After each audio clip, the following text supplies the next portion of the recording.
Nous rendons d'abord grâce à Dieu le Tout-Puissant pour avoir guidé nos pas et permis qu'on se retrouve dans cette belle ville cosmopolite de New York. Excellence, Monsieur Denis Francis, président de la 78e session de l'Assemblée générale des Nations unies.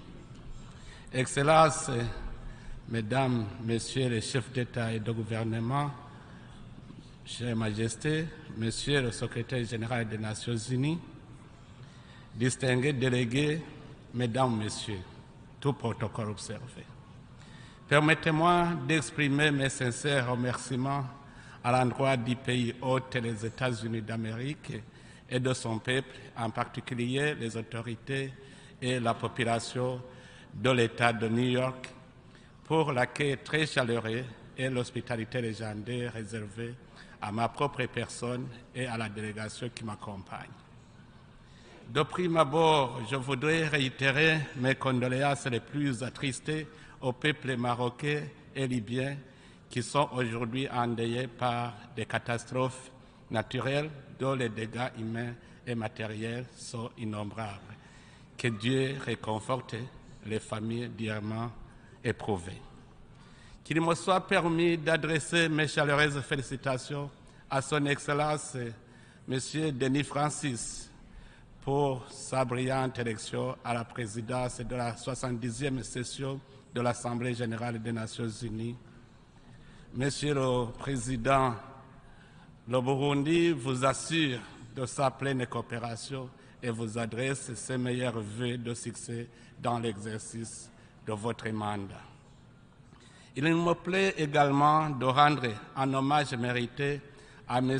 Saba Korossi, votre prédécesseur, pour son travail remarquable au cours de son mandat. Monsieur le Président, Excellences, Mesdames, Messieurs, l'heure est venue de reconstituer un monde paisible et favorable au progrès. Nous devons cultiver la confiance, la compréhension mutuelle et la solidarité. C'est pour cela que nous saluons le thème qui nous anime aujourd'hui, reconstruire la confiance et raviver la solidarité mondiale, accélérer l'agenda 2030 et ses objectifs de développement durable vers la paix, la prospérité, le progrès et la durabilité pour tous. Excellences, Mesdames, Messieurs, alors que nous nous rassemblons chaque année en pareilles circonstances, et même dans d'autres circonstances aussi importantes les unes que les autres, le monde continue à être confronté à de graves menaces existentielles, devenant ainsi malheureusement de plus en plus instable et vulnérable. Alors que la confiance et la solidarité sont des valeurs qui devraient caractériser les relations entre nos États, elles sont fragilisées car nous les avons domestiquées et recréées à notre image selon nos intérêts. Nous devons les libérer pour qu'elles soient des valeurs partagées. Elles doivent retrouver leur sens originel, perdu de manière fracassante d'abord avec la colonisation et l'expansion des autres idéologies égoïstes qui veulent que les pays moins développés soient enfoncés davantage au profit des pays riches. En réalité, la colonisation a raté son tournant car elle aurait pu créer une solidarité par la rencontre des cultures et des savoir-faire et par un partenariat mutuellement bénéfique à la place d'un partenariat de dépendance.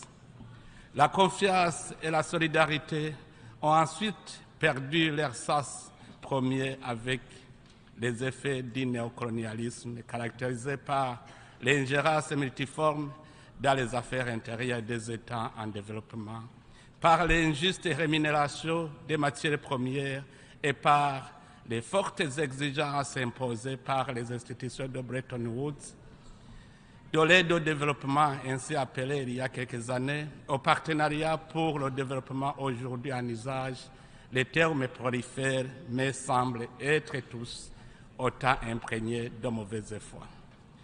Effectivement, les termes prolifèrent pour voiler cette hypocrisie alors que les ressources mises en action pour espérer des rendements économiques susceptibles d'assurer la relance elle regresse. Il est important aujourd'hui, Monsieur le Président, de transcender les besoins et les intérêts des États qui sont souvent divergents, voire difficilement conciliables. La solidarité internationale doit veiller à ce que tous les pays puissent interagir entre eux sur un même pied d'égalité. La solidarité internationale que nous souhaitons ne cherche pas à homogénéiser, mais plutôt à être une passerelle entre les différences et même les divergences reliant les uns aux autres par des relations mutuellement respectueuses et bénéfiques. Monsieur le Président, Excellences, Mesdames, Messieurs, la confiance et la solidarité devraient être le socle sur lequel s'épanouissent les relations internationales exemptes d'inégalités et de conflits. C'est par ailleurs à cette fin qu'au Burundi, nous nous attelons d'abord au niveau national à cultiver et à renforcer cet idéal au sein de notre peuple.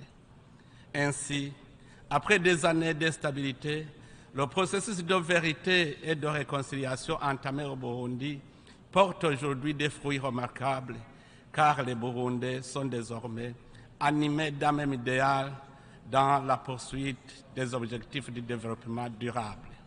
C'est à ce titre que nous appelons les pays amis et partenaires à accompagner l'action du gouvernement burundais et nous encourageons vivement les investissements étrangers.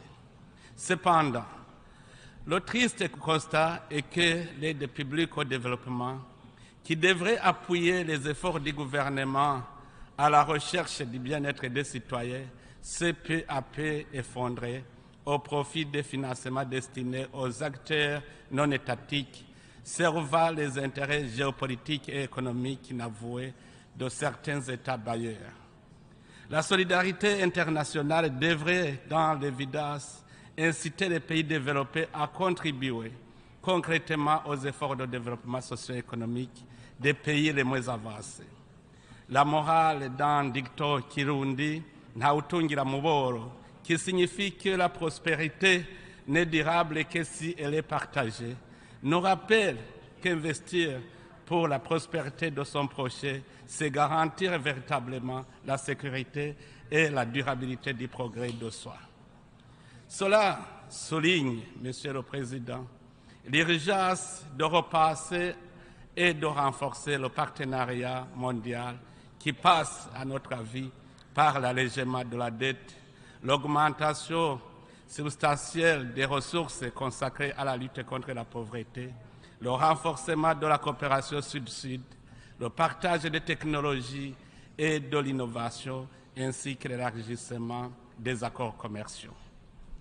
Excellences, Mesdames, Messieurs, malgré tous ces défis, le Burundi reste déterminé et nous sommes confiants que cette Assemblée générale contribuera à restaurer la confiance envers mon pays et impulsera un renouveau en ce qui concerne la solidarité internationale.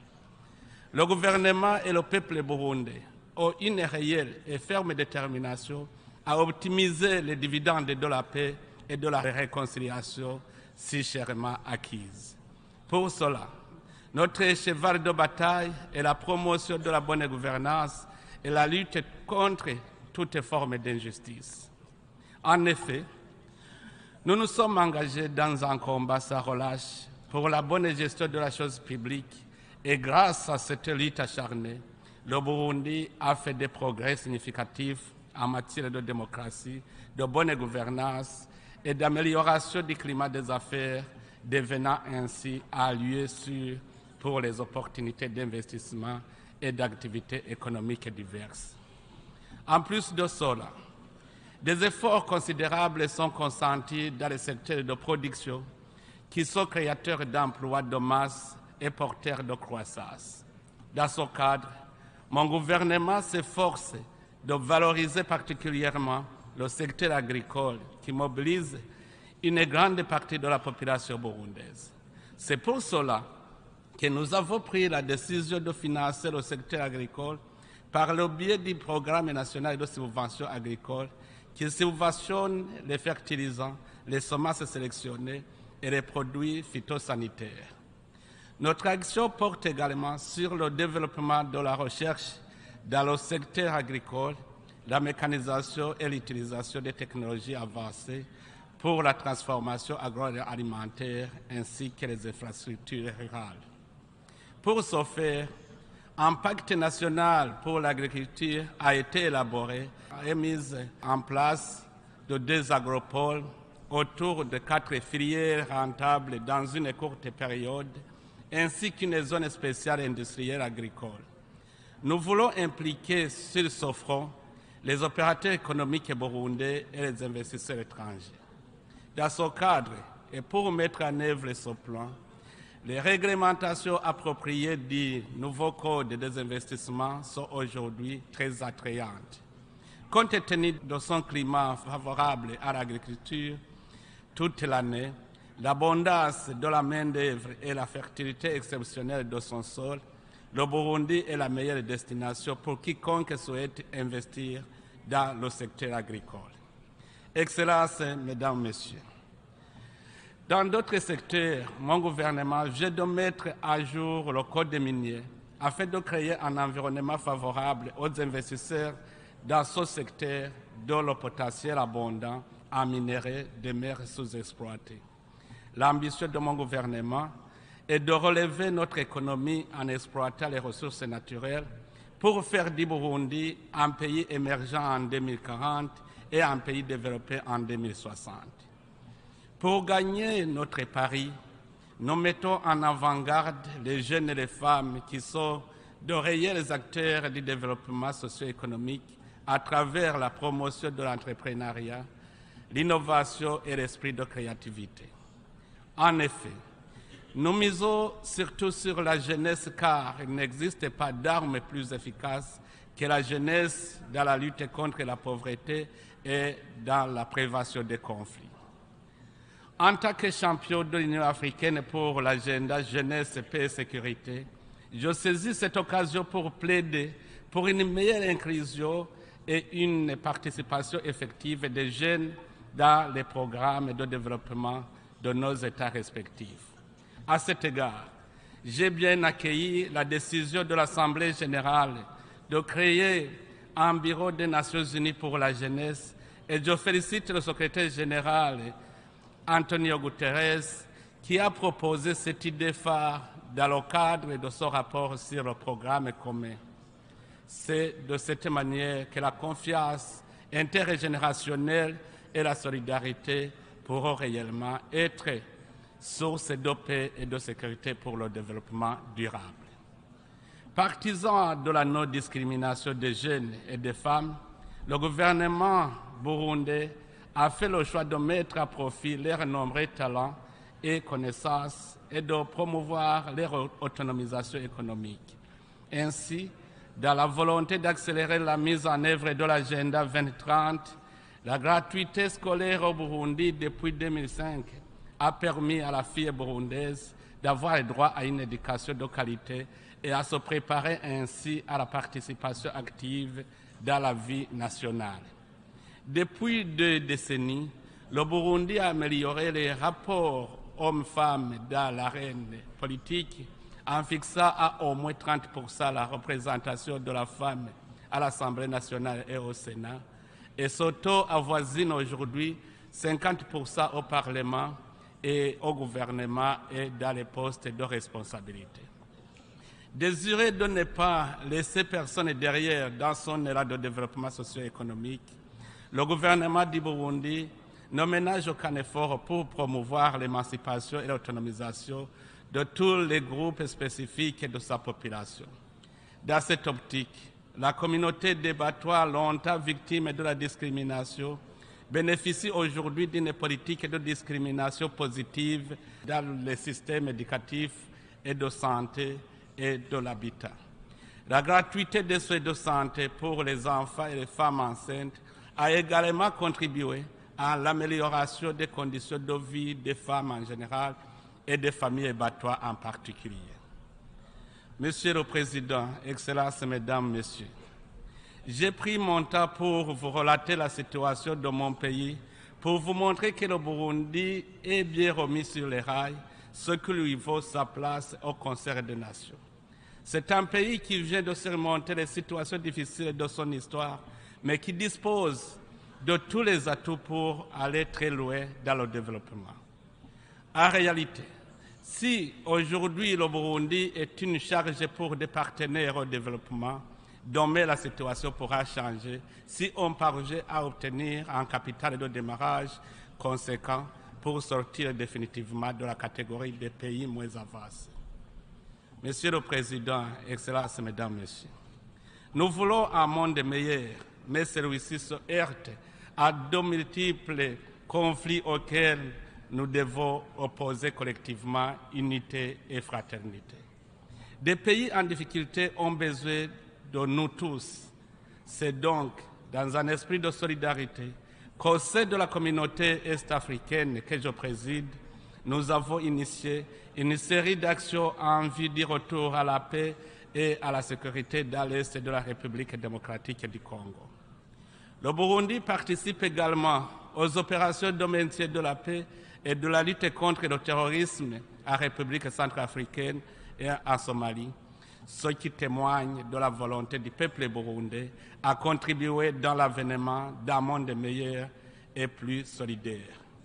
Ainsi, en réitérant mon appel à la solidarité internationale pour la pacification de l'Est de la République du Congo, le Burundi réaffirme son soutien indéfectible au processus de paix de Luanda et de Nairobi, ainsi qu'à l'accord cadre pour la paix, la sécurité et la coopération pour la République démocratique du Congo et la région, dont le mécanisme régional de suivi est présidé par le Burundi. À ce sujet, si nous insistons sur la restauration de la confiance entre les États, nous devrions parvenir ensemble à condamner certains péchés en eau trouble qui attisent les conflits et livrent à la déstabilisation d'autres États. Osons le dire, l'instabilité politico-sécuritaire des pays du Sud, surtout en Afrique, vient de la volonté des puissances qui veulent guider les politiques intérieures des pays en développement. L'Afrique en particulier, étant devenue le terrain d'affrontement géopolitique de grandes puissances, elle enregistre toujours des années de retard en temps de développement économique. Et c'est ce déficit économique qui devient la cause des conflits internes qui enfonce encore nos pays dans l'extrême pauvreté. En même temps que nous nous insurgeons contre les ingérences extérieures dans les affaires des États, nous condamnons aussi la résurgence des changements anticonstitutionnels des pouvoirs qui constituent un sérieux revers au niveau des acquis démocratiques enregistrés depuis plusieurs années en Afrique et dans le monde. L'ordre constitutionnel et l'état de droit doivent primer avant tout. Mon pays réitère son ferme attachement au règlement pacifique des conflits par la voie du dialogue, de coopération, de la concertation et de la négociation. Monsieur le Président, Excellences, Mesdames, Messieurs, de façon générale, la paix, la sécurité et la stabilité dans le monde semblent céder le pas devant la guerre, le terrorisme et l'extrémisme violent, les crimes et les violences de toutes sortes. À ce sujet, au moment où la mission de transition de l'Union africaine en Somalie, ATMIS, se prépare à se retirer dans les prochains mois au terme de son mandat couronné de succès, je voudrais saluer le professionnalisme et le sacrifice des troupes engagées pour la paix en Somalie, dont le contingent burundais. Je saisis cette occasion aussi pour attirer l'attention de la communauté internationale sur les conséquences de la clôture hâtive de cette mission, ce qui risque de donner l'occasion aux groupes terroristes de se renforcer. Monsieur le Président, concernant la crise climatique, je salue les engagements déjà pris par les États, notamment à travers les différentes consultations internationales sur la question climatique pour réduire les émissions de gaz à effet de serre et pour financer la protection de l'environnement, la résilience climatique et la transition verte des pays moins pollueurs. Nous souhaitons que ces engagements soient suivis par des actes concrets car l'échec de la mobilisation de 100 milliards de dollars par an depuis 2020 à travers l'accord de Paris et annuellement jusqu'en 2025 met en danger les générations futures. Nous estimons que la COP28 qui se tiendra cette année à Dubaï sera une excellente opportunité de transformer les promesses en réalité. Sur l'intensification du phénomène migratoire, nous sommes tous conscients de son ampleur ainsi que des menaces de paix et de sécurité qui en résultent. En effet, ce mouvement qui inquiète les pays riches est la conséquence de la pauvreté, car ces migrants, en quête d'une vie meilleure, quittent les zones démunies pour aller gagner la vie dans les zones plus nanties. La réduction du phénomène migratoire passera nécessairement par l'adoption de mesures appropriées et concertées permettant aux jeunes d'améliorer leurs chances de trouver des opportunités de travail décent, d'emploi indépendant ou d'entrepreneuriat, notamment à travers la mise en place des programmes visant à atteindre les objectifs de développement durable à l'échelle nationale. Nous sommes interpellés à concentrer nos efforts pour un partenariat mondial qui vise la lutte contre la pauvreté sous toutes ses formes. Toutefois, dans l'attente d'une solution durable, les pays de transit et de destination devraient comprendre et réserver une assistance digne et humaine aux migrants et leur garantir la jouissance de leurs droits humains fondamentaux. Le respect des droits de l'homme est un sujet sur lequel nous nous concentrons tous. Que ces droits soient universels et indivisibles pour tous. Mon pays est toujours contre la discrimination, l'instrumentalisation des droits humains et leur traitement par deux poids et deux mesures. Nous condamnons les États qui, sous prétexte de protection des droits de l'homme, en font pour s'ingérer dans les affaires intérieures des États. De même, nous sommes contre les résolutions politiquement motivées ciblant des États particuliers, ainsi que la mise en œuvre des mécanismes étouffant les États ciblés sans aucune forme de dialogue constructif. Excellences, Mesdames, Messieurs, permettez-moi, avant de clore mon allocution, de réaffirmer notre attachement à la démocratisation du système multilatéral, y compris la réforme du Conseil de sécurité des Nations Unies, ainsi que le système financier international, pour les rendre plus représentatifs, justes et inclusifs, et à même de s'attaquer plus efficacement aux défis de l'émergence dans le monde. Le droit international reconnaît le principe de l'égalité souveraine de tous les États qui doivent en conséquence disposer des mêmes droits et des mêmes devoirs internationaux, y compris dans les secteurs sensibles de maintien de la paix et de la sécurité internationale. Je remercie les États membres du Conseil de sécurité, dont certains comprennent le souhait longtemps exprimé par l'Afrique. Monsieur le Président, Excellences, Mesdames, Messieurs, en cette journée internationale de la paix, j'aimerais clore mon discours en rendant un vibrant hommage à nos vaillants soldats de la paix partout où ils se trouvent, car ils défendent une cause universelle qui transcende toutes nos différences. Pour la paix, reconstruisons la confiance et ravivons la solidarité internationale. Que Dieu vous bénisse. Merci de votre aimable attention.